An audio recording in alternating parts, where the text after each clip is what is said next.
Marketing can feel like this big, overwhelming thing, especially when you're running your Etsy shop or online store solo. Should you focus on SEO? Should you run ads? Post on Instagram every day? It's a lot. But here's the thing. Successful businesses, from big name brands to thriving Etsy sellers, all follow the same basic framework, the 4 Ps of marketing. And today, I'm breaking it down in a way that actually makes sense for you. These 4 pillars, product, price, place, and promotion, can help you attract more of the right customers, price your products for profit, and grow your shop in a way that feels sustainable. So whether you're struggling to get consistent sales or just want to level up your strategy, this episode is packed with practical tips to help you make real progress. I'll walk you through each P, how it applies to Etsy and e-commerce, where most sellers go wrong, and how to tweak your strategy to bring in more sales.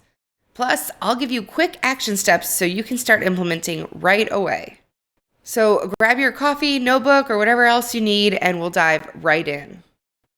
Welcome back to Etsy and Ecom with the Professional Mom. If you are new here, hello, big welcome. I am Rebecca Boland, self-proclaimed the Professional Mom who worked in corporate finance, has since stayed home with 2 boys under 4 years old, and has been building 5 different Etsy businesses and other diversified income streams online, all from the comfort of my home, all in a self-taught solopreneur way. I have been sharing all those strategies with you, and today I am going to dig deep into true, well-known strategic business marketing and apply it to our Etsy and e-commerce business principles to make sure that we can help grow our shops in a way that has been proven to make sense on any scale. P number 1 stands for product. When we talk about product, we have to think about creating something people actually want. This goes beyond just making what we love. We have to figure out how to balance our creativity with customer demand. This can be one of the biggest hurdles that new Etsy sellers, especially handmade, artistic types, can get hung up with because we know we love our art, we know we're creating something unique, original, beautiful, but we have to make sure that that is meeting customer demand, especially on an Etsy platform where most customers are searching by a search term looking for something specific, and that's probably not the single new art piece that you happen to make and create. So how do we mesh what we're selling with what they're looking for and make it positioned so that it seems like it aligns? Luckily, on Etsy, there are a lot of great ways, both free and paid, to research winning product ideas by either looking through Etsy search, looking through the gift suggestions and everything that Etsy has curated. You can also use a tool like Everbee, which is what I use and love. I also use and love eRank a lot for competitor analysis and to find bigger trends. And I do a lot of old school hours at the computer, scanning through best sellers and figuring out what they all have in common. So within your own shop, make sure that you have your own tools and techniques to figure out what winning products look like, what's actually selling online, and how to make sure that you are aligned with that in your own unique way.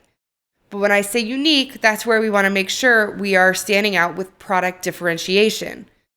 We still have to have this unique value proposition to our product to make it clear why it stands out, but is still aligned with what the customer actually wants.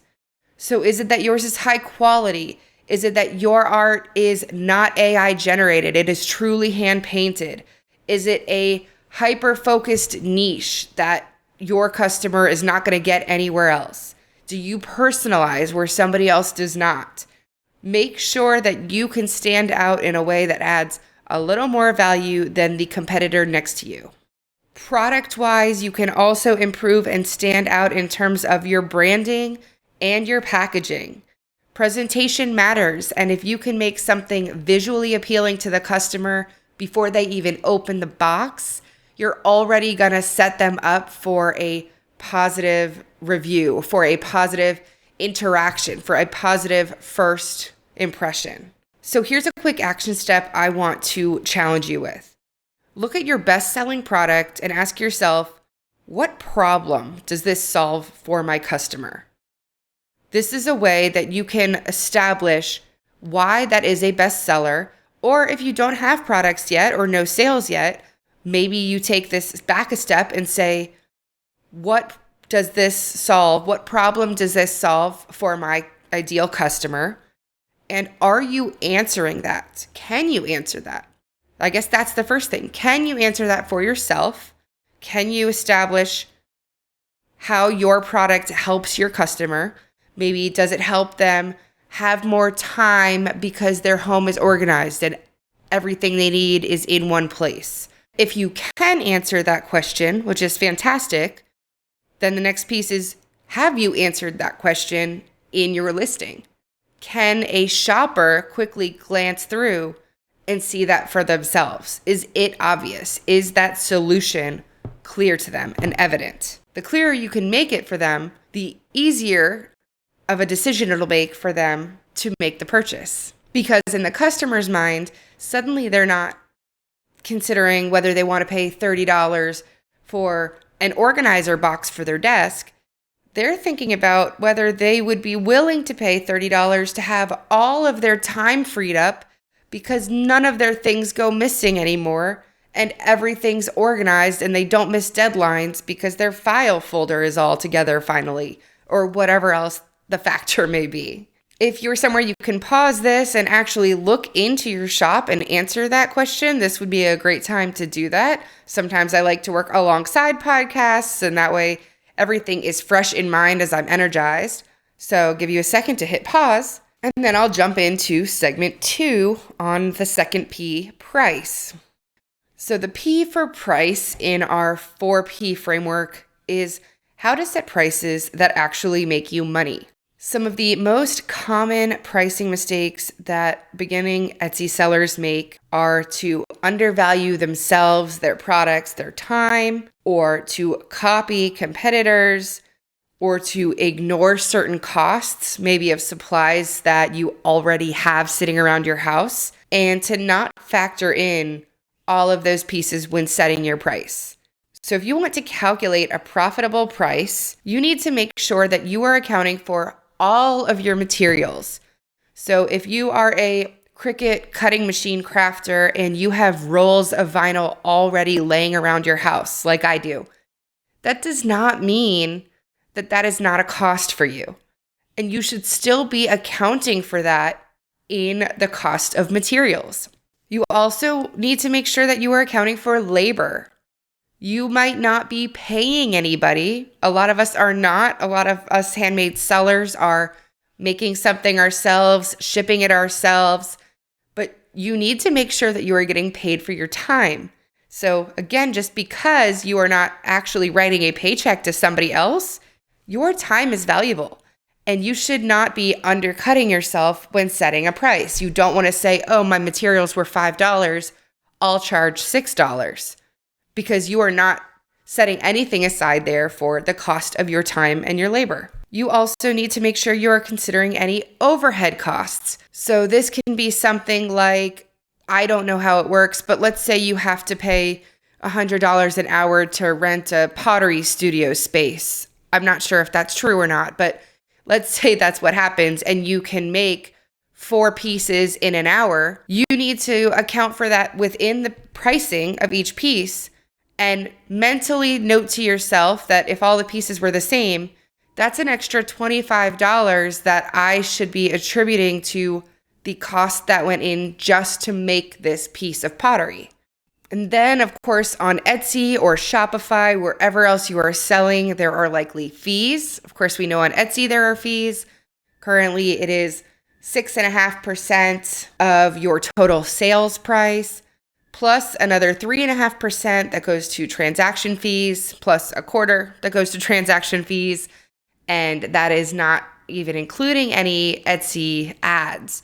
So make sure that even if you think, oh, that's only $3 or $4 here or there, I'll ignore the Etsy fees, Those pieces factor in. And I know that they change, and I know sometimes it can be hard, frustrating, annoying, not worth your time to sit down and calculate exactly what 6.5% of what you might want to sell your product at is.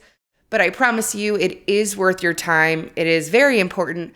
And every time you're not accounting for that, you don't want to fall into a position that you are losing money on every sale and you don't even know it. It's one thing to maybe make that a strategic decision, which we can talk about later, but you don't want to not know it. That is the worst.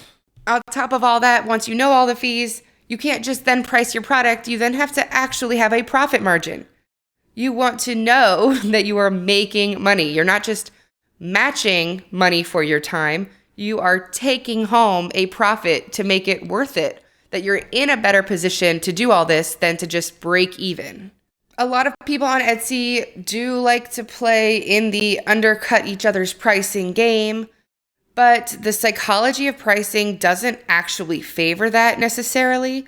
And there's a lot of customers out there that don't just buy the cheapest option.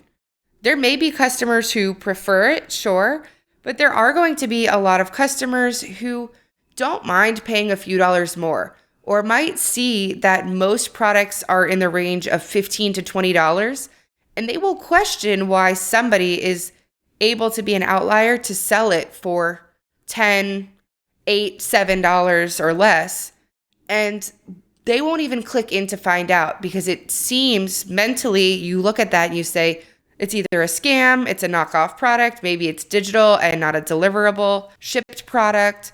And many shoppers are smart enough to recognize that paying a little bit more money might just be kind of that trustworthy piece that they need from a real seller who has to charge that for delivering a quality product.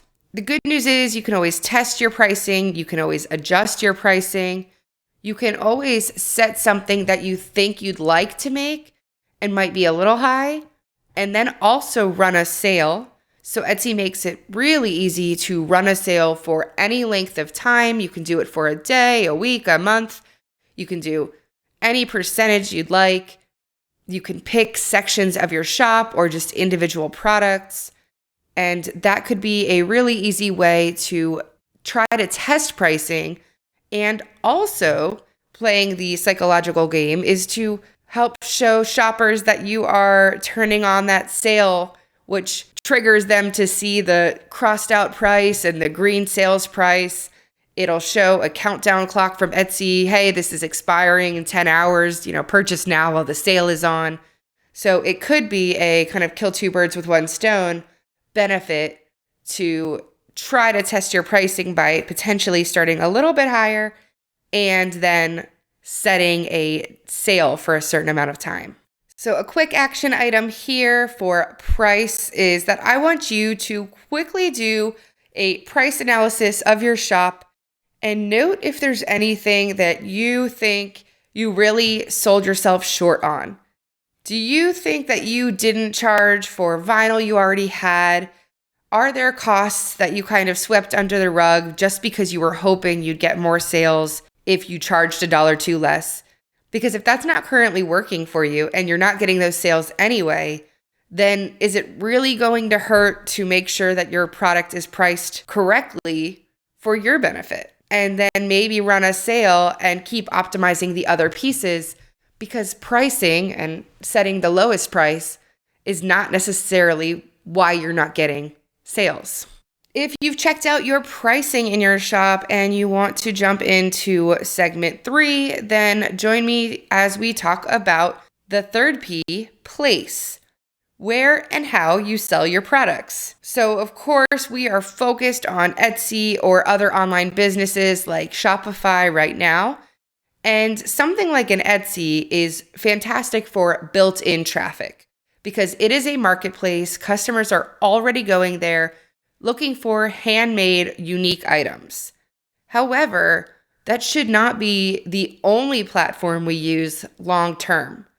And that's part of my long-term strategy and why I talk about e-commerce as a whole. Selling on multiple channels, Etsy plus Shopify plus Amazon, plus directly through social media, plus in-person craft fairs or wherever else, is going to give you the opportunity, obviously, to get more sales from more places, but it also helps you with some of the other intangible things like brand recognition. So if you are starting to develop social proof on Etsy with reviews, and suddenly you can put a poster of your Etsy reviews up at your craft fair booth, some of these platforms can start to kind of cross-pollinate and help you grow bigger, faster in more directions, because you can take the different traffic and the different audiences from different channels and use the best of what's working in each of them to help the others grow outward. When we talk about place, especially in online business, we could also be considering the importance of search engine optimization.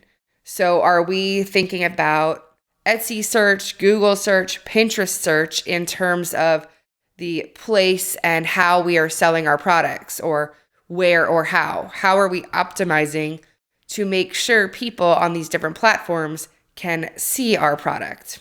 For e-commerce, another huge one that I know is one of the most important ways, and I'm kind of guilty myself of not fully capitalizing on it, is the power of creating and staying engaged with an email list, so that you don't rely solely on a single platform or on algorithm changes, or if social media went away entirely, you will still have your own email list with your loyal customers to be able to sell directly to.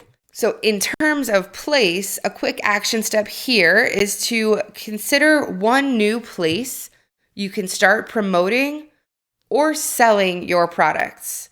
So if you are brand new to Etsy or to Shopify, we don't necessarily want to be too big for our britches and expand onto another platform, but you can think about how to start promoting them. So if you are brand new, then the piece I would personally take away from this is to start building an email list. Even if all you're doing is collecting email addresses with a single landing page and you don't have a newsletter yet or anything else, that could be how you establish taking one new step towards expanding on place. Plus, that email list, no matter where you're selling now, can carry you along into another place in the future. So if you're on Etsy and you want to go to Shopify, or if you launch a line on Amazon Marketplace or on Michael's Handmade, you will be able to take that list, tell your customers directly, and hopefully start driving your own traffic almost instantly to wherever else you decide to build on.